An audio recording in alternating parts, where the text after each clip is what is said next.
मित्रांनो, स्वाभिमान शोध अस्तित्वाचा या मालिकेच्या आजच्या भागात आज आपण बघणार आहोत. पल्लवी जेव्हा रूममध्ये येते तेव्हा शांतनू पल्लवीला सॉरी म्हणतो आणि म्हणतो की सॉरी, मी खरंच तुला खूप बोललो. आता मला माझी पनिशमेंट तरी कंप्लीट करू दे. आणि असं म्हणून तो चक्क उठाबशा काढायला लागतो. ते बघून पल्लवी त्याला थांबवते आणि म्हणते की मी काही म्हटलं का तुम्हाला? शांतनू म्हणतो की तू तर काही म्हटली नाही, पण माझं मला जाणवतं ना. मला कधी झोप लागली हे माझं मलाच कळलं नाही. अचानक जाग आली आणि तू शेजारी दिसलीच नाही. मी तुला हाका मारल्या पण तू रूममध्येच नव्हतीस. मी खाली गेलो, किचनमध्ये बघितलं, मला वाटलं पाणी प्यायला गेली अशी. मोठी आई जेव्हा किचनमध्ये आली तेव्हा मला तिला सांगावं लागलं आणि ती चिडली. पल्लवी म्हणते की म्हणजे मोठी आईंना तुमच्या बोलण्यातून कळलं तर, म्हणजे त्या स्वतःहून नाही चिडल्या ना? शांतनू म्हणतो की नाही, तिला कसं काय माहीत असेल, ती तिच्या रूममध्ये होती. पल्लवी मनातच म्हणते की अच्छा, म्हणजे त्यांना अजून माझ्यावर संशय आलेला नाही आहे तर. आता पुष्पाताई आणि बबनदादांना तरी काही त्रास होणार नाही. शांतनू म्हणतो की I am really sorry Pallavi, रागाच्या भरात खूप बोलून गेलो तुला मी. मला ॲटलिस्ट माझी पनिशमेंट तरी पूर्ण करू दे. असं म्हणून तो पुन्हा उठाबशा काढायला लागतो. पल्लवी म्हणते की शांतनू प्लीज, हे बघा, तुम्हाला असं काही करायची अजिबात गरज नाही आहे. अहो, तुम्हाला काही माहीत नव्हतं आणि एवढ्या रात्री मी कुठे गेले हा प्रश्न पडणं स्वाभाविक आहे. तुमचा इतका छान मूड होता, इतके रिलॅक्स होता आणि माझ्यामुळे तुम्हाला त्रास झाला. माझ्यामुळे सगळ्यांना त्रास झाला, सगळ्यांचं जागरणही झालं. खरं तर मला वाईट वाटतंय. I am sorry. शांतनू पल्लवीकडे एकटक बघत असतो. पल्लवी म्हणते की असं का बघताय? शांतनू म्हणतो की किती समजूतदार आहे माझी बायको. आणि मग ते दोघंजण एकमेकांच्या मिठीत येतात. पल्लवी म्हणते की शांतनू सॉरी, तुमच्याशी असं खोटं बोलायला नाही आवडत मला.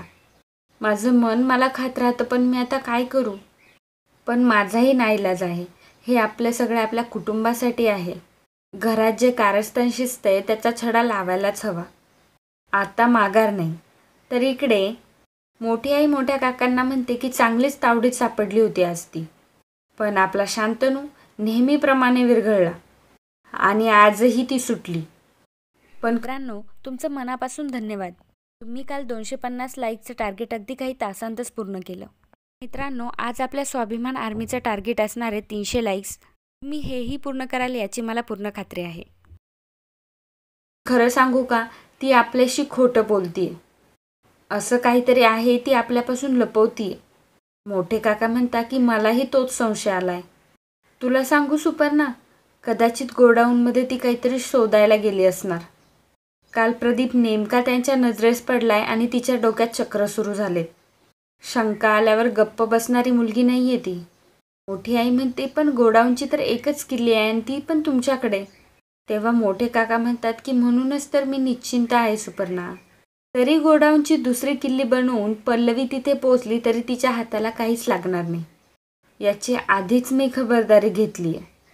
तेव्हा मोठी आई म्हणते की म्हणजे? मोठे काका हसतात आणि म्हणतात आपलं पार्सल मी कधीच सुरक्षित स्थळी हलवलंय. तावडेच काय, तिचं नखसुद्धा दिसणार नाही तिला. मोठी आई म्हणते की चला, हे काम तर उत्तम झालं. आता कर म्हणावं काय करायचंय ते. तेव्हा मोठे काका म्हणतात आपल्यासोबत खेळ खेळणं म्हणजे तिला भातुकलीचा खेळ वाटतो. पण हा खेळ तिला किती महागात पडणार आहे याचा अंदाज जेव्हा तिला येईल तेव्हा खूप उशीर झालेला असेल. दुसऱ्या दिवशी सकाळी पल्लवी शांतनूसाठी चहा घेऊन येते. म्हणते की मिस्टर सूर्यवंशी, आज इतक्या सकाळी तयार पण झालात. कॉलेज तर अजून सुरूही झालेलं नाही आहे. शांतनू म्हणतो की सगळ्या कॉलेजमध्ये आता पर्सनॅलिटी डेव्हलपमेंट हा सब्जेक्ट कंपल्सरी केला आहे. तर त्याचंच एक ट्रेनिंग सेशन आहे, ते मला अटेंड करायचं आहे. म्हणजे ॲक्च्युली आधी प्रोफेसरला ट्रेनिंग देणार ते, मग आम्ही स्टुडंटला शिकवायचं आहे. असा तो प्लॅन आहे आणि मला आता लगेच जॉईन व्हावं लागेल. पल्लवी म्हणते की अहो पण चहा. पण शांतनू म्हणतो अगं वेळ नाही आहे तेवढा. पल्लवी म्हणते की अहो चहा घेण्यासाठी किती वेळ लागतो. शांतनू सारखी धावपळ करत असतो. शांतनू चहा पितो तेव्हा पल्लवी म्हणते की तुमचं हे सेशन संपेपर्यंत मी बाहेरच थांबू का, म्हणजे तुम्हाला डिस्टर्ब नको व्हायला. तेव्हा शांतनू म्हणतो की नाही, असं काही नाही आहे, तू थांबू शकतेस. पल्लवी म्हणते की ठीक आहे, माझी पण बरीच कामे बाकी आहे अजून आज. तर शांतनूची इकडे मीटिंग स्टार्ट झालेली असते. मॅम म्हणतात की गुड मॉर्निंग. पर्सनॅलिटी डेव्हलपमेंटचं हे सेशन सुरू झालेलं आहे. चला तर मग आता आपण सुरुवात करूयात. आजचा विषय आहे पर्सनॅलिटी डेव्हलपमेंट. आपली प्रत्येकाची एक वेगळी पर्सनॅलिटी असते, एक वेगळा स्वभाव असतो. ही पर्सनॅलिटी घडते ती लहानपणापासूनच. आपली आई जी कळत नकळत आपल्याला खूप गोष्टी शिकवते. आता हे ऐकल्यावर शांतनूला मनात खूपच राग आलेला असतो. मॅडम म्हणतात की ती आपल्यावर संस्कार करते, आपलं बोट धरून आपल्याला चालायला शिकवते. तीच आपली पहिली गुरु असते असं म्हणून ती म्हणते की तुम्ही तुमच्या आईकडून काय शिकलात हे मला ट्रेनिंग सेशनमधून तुमच्याकडून समजून घ्यायला आवडेल. शांतनूला तर खूपच राग आलेला असतो, कारण त्याला आदिती मॅमचं नाव घेतलं तरी इतका राग येतो आणि त्यांच्याविषयी बोलणं म्हणजे हा त्याच्यासाठी खूप अवघड विषय असतो. मॅडम म्हणतात की शांतनू सर, तुमच्यापासून सुरुवात करा. तुमच्या आईने तुमच्यावर कसे संस्कार केलेत? शांतनूला काय बोलावं ते कळत नाही. तो एकदम गप्प बसून घेतो. पण शांतनू गप्प बसल्यामुळे मॅडमला वाटतं की शांतनू सरांकडे काहीतरी नेटवर्क प्रॉब्लेम आहे. मॅडम म्हणतात की त्यांच्याकडे काहीतरी नेटवर्क प्रॉब्लेम आहे. घाडगे सर, तुम्ही सांगा. घाडगे सर त्यांच्या आईबद्दल सांगायला लागतात. ते ऐकून शांतनूला खूप त्रास होत असतो. शांतनू डायरेक्टली मीटिंगच बंद करतो. पल्लवी हे सगळं बघत असते. ती शांतनूला पाणी देते. ती म्हणते की शांतनू, मला तुमची मनस्थिती समजते, पण प्लीज असे गप्प राहू नका. ठीक आहे, तुम्हाला त्यांना काय सांगायचं नसेल तर नका सांगू, पण माझ्याकडे तर मन मोकळं करा. सगळ्या गोष्टी जर अशा मनात दाबून ठेवल्या तर जास्त त्रास होईल तुम्हाला. तेव्हा शांतनू रडतच म्हणतो की काय बोलू आणि कसं सांगू? हा त्रास आजचा नाही आहे पल्लवी, हा जन्मभराचा त्रास आहे. आई हा शब्द कानावर पडला तरी संताप होतो माझा. आई ही आपली पहिली गुरु असते.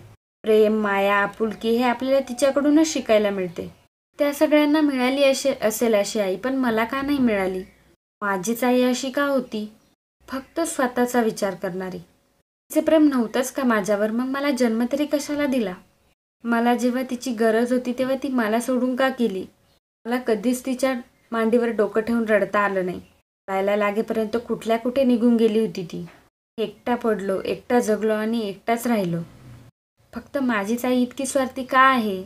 शांतनू रडत असतो तेव्हा पल्लवी म्हणते की आई तिच्या मुलासाठी अख्खं आयुष्य असतं शांतनू. ती कधीच स्वार्थी असू शकत नाही. तेव्हा शांतनू म्हणतो की इतरांची नसेल, पण माझी आई स्वार्थीच आहे. आता त्यांनी मला काय विचारलं बघितलंस ना तू? तुमच्या आईकडून तुम्हाला काय शिकायला मिळालं?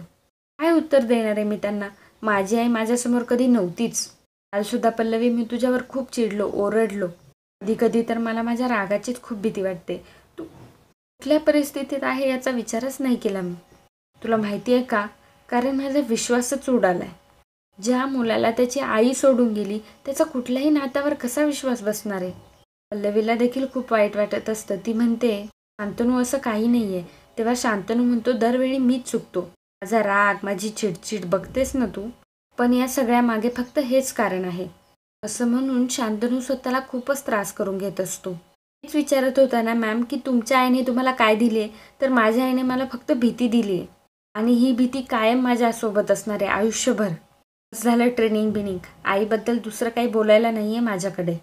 आई हा शब्दही कानावर पडायला नको आहे माझ्या. आणि शांतनू तिथून निघून जातो. पल्लवी इकडं म्हणत असते की शांतनू, तुमचा तुमच्या आईबद्दल किती संताप आहे, पण तुम्हाला त्यांच्याबद्दल खूप गैरसमज आहेत. कुठल्याही नात्यावर विश्वास ठेवायची भीती वाटते याचं एकच कारण आहे. जी आई तुम्हाला फारशी मिळालीच नाही. तुमच्या मोठ्या आईनेच तुम्हाला तुमच्या आईपासून तोडलंय. तुमच्या नजरेत त्यांनी विष कालवलं आणि त्याच नजरेने आता तुम्ही तुमच्या आईकडे बघताय. तुम्हाला जर तुमच्या आईचा सहवासच लाभला नाही तर तिचं प्रेमही कसं कळणार आहे तुम्हाला? तिचं प्रेम, तिची माया, तिची आपुलकी कळायला हवी तुम्हाला. शांतनू, मी प्रॉमिस करते तुम्हाला, तुमच्या आईचा सहवास मी तुम्हाला मिळवून देईल. तिचं प्रेम, तिची माया, तिची आपुलकी मी तुम्हाला परत मिळवून देईल. इकडे मोठी आई डायनिंग टेबलवर बसलेली असते. मेघना आणि विभावर यावरावर करत असतात. तेव्हा मोठी आई म्हणते की पल्लवी कुठे गेली? गेली कुठे समाजसेवा करायला? एवढ्यात पल्लवी देखील तिथे येते. तेव्हा मोठी आई म्हणते की या राणी सरकार. म्हटलं बघावं घरात आहेत की नाही ते. आज वेळ मिळाला वाटतं घरासाठी. पल्लवी म्हणते की हो, तर घरासाठी नेहमीच वेळ असतो माझ्याकडे. आता धान्याला कीड लागू नये म्हणून त्याची कशी काळजी घ्यावी लागते तसंच घराचं आहे. घराला कीड लागली असेल तर ती वेळीच लक्ष देऊन घरातून बाहेर काढली पाहिजे. असा टोमणा ती मोठ्या आईला लगावते. मोठ्या आईला मात्र खूपच राग आलेला असतो. मोठी आई समोरचं भांडं उचलते आणि म्हणते की बघू काय केलंय आज, आणि म्हणते की हे काय मेघना, परत फ्लावरची भाजी. एकदा सांगितलंय ना, रोज रोज त्याच भाज्या करायच्या नाही. मेघना म्हणते की ते काय आहे ना मोठी आई, मुलींना आवडते ना ती भाजी म्हणून. तेव्हा मोठी आई म्हणते की तू हिच्या पावलावर पाऊल ठेवू नको हा. सांगितलं ना रोज रोज त्याच भाज्या करायच्या नाही तर माझंच ऐकायचं. आता विभावरीचं काय, तिच्या डोक्यात तर शिवणाचं खूळ भरून दिलंय, त्यामुळे तिचंही स्वयंपाकात लक्ष नाही. विभावरी म्हणते की तसं नाहीये मोठ्या जाऊबाई. तेव्हा मोठी आई म्हणते की पुरे, त्याच्यावर चर्चा नको. निदान उद्याचा दिवस तरी काहीतरी चांगलं जेवायला करून घाला म्हणजे झालं. विभावरी म्हणते की असं कसं, उद्या पुरी, बटाट्याची भाजी, बासुंदी असा बेत आहे. सगळं तुम्हाला आवडेल असं. पल्लवी विचारते की विभा काकू, उद्या काही सण आहे का? मेघना सांगते की पल्लवी अगं उद्या मोठी आईंचा वाढदिवस आहे. आई लगेच म्हणते की माझा वाढदिवस या घरामध्ये सणासारखा साजरा केला जातो. आणि म्हणते की आता बघतच बसणार आहात का, चला वाडा जेवायला. पल्लवी मनात म्हणते की ओ, हा तर मोठाच सण आहे, आपण तो थाटामाटातच साजरा करूया. आयुष्यभर लक्षात राहीन असं सेलिब्रेशन करूयात आता उद्या. पल्लवी रूममध्ये येऊन आदिती मॅमला कॉल करते आणि म्हणते, मॅम मला तुमच्याशी बोलायचं आहे. एवढ्या दिवस मी जे करण्यासाठी धडपडते ती गोष्ट करण्याची वेळ आली. आदिती मॅम म्हणतात की कसली वेळ? पल्लवी म्हणते की मोठ्या आईचा वाढदिवस आहे हे समजलंय मला, हीच मोठी संधी आहे. पल्लवी तिच्या डोक्यातली आयडिया आदिती मॅमला सांगते. ती म्हणते की मी हे सगळं तुमच्या प्रेमासाठी करते, आजवर तुमच्यावर जो अन्याय झालाय त्यासाठी करते. मला तुम्हाला दिलेलं वचन पूर्ण करायचे, प्लीज माझ्यासाठी एवढं करा. आदिती मॅम म्हणतात की ते सगळं ठीक आहे ग, पण तू खूप मोठं धाडस करतेयस. मी म्हणते की तुम्हीच म्हणता ना मॅम, मोठी आव्हानं पेलायची असतील तर त्यासाठी धाडस दाखवावंच लागतं, आणि मी तेच करतेय. तुमच्यासाठी, शांतनूसाठी हे सगळं मला आता करावंच लागेल.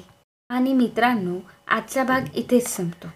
तुम्हाला जर हा व्हिडिओ थोडा जरी आवडला असेल तर नेहमीप्रमाणे व्हिडिओला लाईक करायला अजिबात विसरू नका. आणि हो, स्वाभिमान शोध अस्तित्वाचे अपडेट हे सगळ्यात आधी मिळवण्यासाठी आमच्या चॅनलला लगेच सबस्क्राईब करा.